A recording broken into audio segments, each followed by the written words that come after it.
faith that we will stand. And because persons are looking to us for comfort, persons are looking to us for encouraging words to deal with the crisis, and we should have.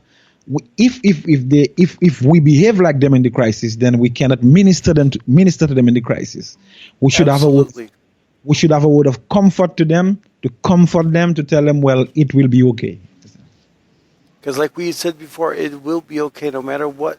God's got it. Yes, God's got it. God's got it for sure. I gotta plug my phone in for just a second here. So, if you don't mind me asking, while we're here, what was the situation that brought the song out? May I ask? Well, you know, I was just telling you from the beginning of the program, I had my own struggles, you know, and I started out nicely in the process. I had a business. I opened a business. I lost all that, you know, and I've learned, and I've been difficult times, and after that, and you know, I'm struggling to make ends meet, and debts here and there, and difficulties there and there. But I just had to pause and to myself and say, sometimes you want the enemy will bring you into a place when you see you in a situation like that, is to tell you to do everything else to get out of what you are in. But if we trust God, and if we understand that God, sometimes we do not know what God is leading us to. And sometimes God is taking us out of something to bring us into some things. And sometimes we panic when we are going through the fire. We panic when we are going through that fiery stage. But in the book of Job says, he has tried me in the fire, and when I will come out as fine gold. And one of the things I noticed that when I had to stop and check myself, and you know, sometimes because you kind of struggle with that, you know, saying, well, you know, I should be on top, you know, I should be doing this. One never can tell where God is leading. I just have to tell myself, just like Lazarus, some things have to be dead to be resurrected. Right. And you know, God, through all the trials and the difficult times and that I faced, I penned, you know, saying that it will be okay. I mean, do not panic. Do not get more gray hair. Do not bring your blood pressure up. It will be okay. God's got this. There's no need to worry. And also, there's an element in the song that talks about persons with cancer. And, you know, in spite of what the doctor says, and I think the last verse, in spite of what the doctor says, because no matter what the doctor says, sometimes God's word is the final word. And I have read, so, you know, sometimes, you know, that even you have a lot of persons, as you said, your wife lost her, what person her she dad. Lost to it?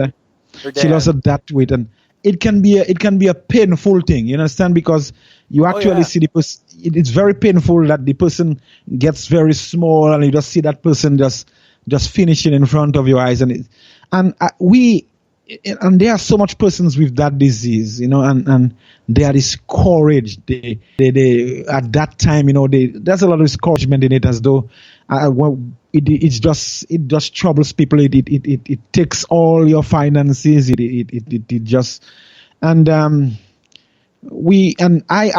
just wanted to give a word of hope, a word of encouragement to persons going through that, and just tell them, you know, in spite of all this, in spite of all that, God is still a healing God. Sometimes because he knows all things, he can allow death to come, and he knows why he allows it, and he knows why he allows death to come, but also he can heal through it. And my encouragement to them was, you know, in spite of all that, you know, it will be okay. And I've got a call from a lady from I think it was New Jersey or somewhere on my Facebook page, and she told me that the song was so encouraging to her. You know, she has cancer. She's a patient recovering, and when she heard the song, it brought so much comfort to her. And I felt in my soul that And in my spirit, I felt happy that this song was ministering to people.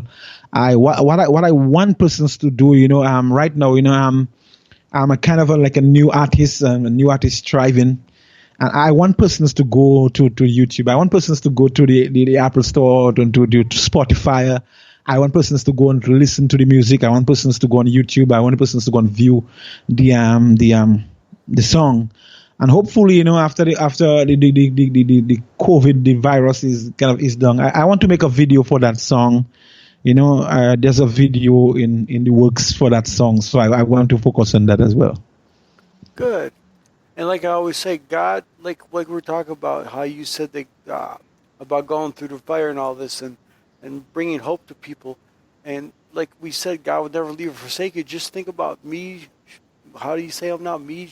Meshach, Shadrach, and Abednego, I think it is. Can't remember their names to pronounce them. But he was there he goes, the king, he goes, hey king, did you put 4 people in there? He goes, no, I only put 3. He goes, well, there's a 4th person in that fire with them.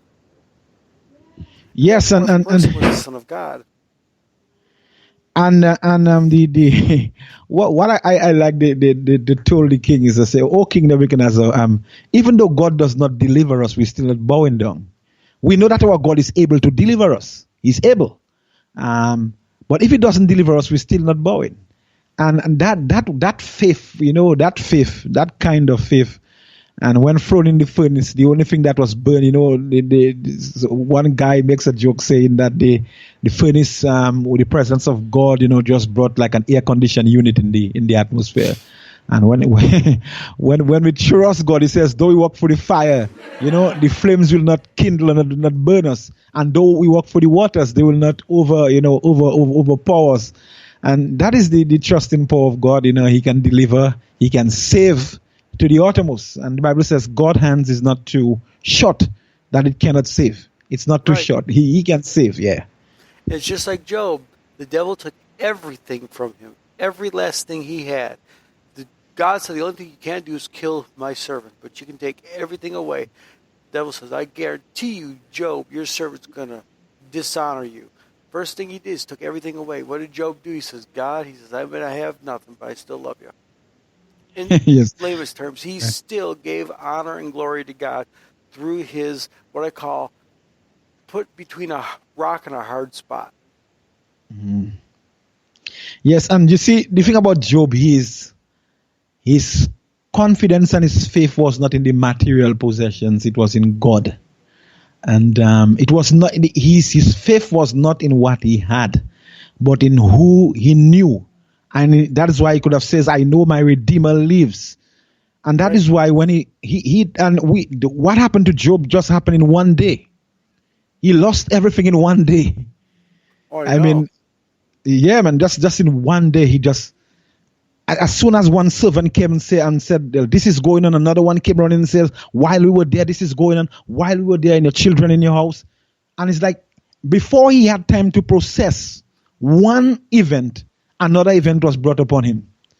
And sometimes we go through little things, little trials, and we get ourselves overworked and things. I mean, if we had to be in Job's place, oh my God, I mean, in just one day to have that, and yet a man in all that crisis can still say, I know that my Redeemer lives. That is a testament of faith. And that's the thing I was talking about taking heart, because that's what God will do, not just for Job, but for us. And that's why we need to take heart and to not worry about it. Because if God can do that for Job and Meshach and Shadrach and Abednego, and even for, I forgot who the gentleman was, who shut the mouth of the lions. If God can do that for him, then what makes you think God can't do it for us? He can. The Bible says that He is the same yesterday, today, and forever. So if He did it then, He'll do it again. Of course, and we can even praise God for that, because there's a song that says, "It is no secret what God can do, what He has done for others. He's still capable to do for you. He's still capable. He's still capable of doing that for you." Absolutely. You're talking my language. Those are some of my favorite songs I love listening to, because like one of my old friend friend said to me once, as a pastor friend of mine, getting really old, and he says, Andrew, he says, we got to go back to the classics of where it started, the Amazing Grace and the How Great Thou Art. He says, music is fine the way it is now. He says, but that's where it started. That's when we get back to the basics of what we learned when we were kids, and we get back to there. That's when we really can truly start worshiping God. And you see, I mean, there's a song that say, "Give me that old time religion." You know, it's good enough for me. If it was good for Paul, if it was good for Paul and Silas, then it's good enough for me. Sometimes we need to, and what happened? The hymns and those songs, they bring so much inspiration. You know. I know we barely sing them at church anymore. It's like if you sing "Amazing Grace," it's a miracle half the time. No. And I think it's there we sometimes lost it. We lose it. We lose our way. Some of those songs were written by persons who went through some difficult circumstances. You know, right? The guy who wrote it as well. You know, lost his entire family. And right. So the guy, go ahead. No, go ahead. And the gentleman who wrote "Amazing Grace" was a slave ship owner, and the slave who we'll never know her name till we get to heaven. One day when I get there, I want to meet that slave called Unknown, because on the sheet music it says written by John Wesley Newton, melody unknown. When I get to heaven, I want to know who that unknown slave was who brought him to Christ to write that song, because that's one of the most beautiful songs you can sing. But it's just like people are like, oh, I sang that before. I want some new stuff. Well, it's good to get the new stuff, but you got to get back to where it was, because those are the songs that reground us back to God again. Yes, I mean, new stuff is new stuff, but at the end of the hymns, they are testament of power. They do something to your faith when you sing them. You know, they do something to your faith. And if you just by listening to them, you get a sense of calm, you get a sense of ease.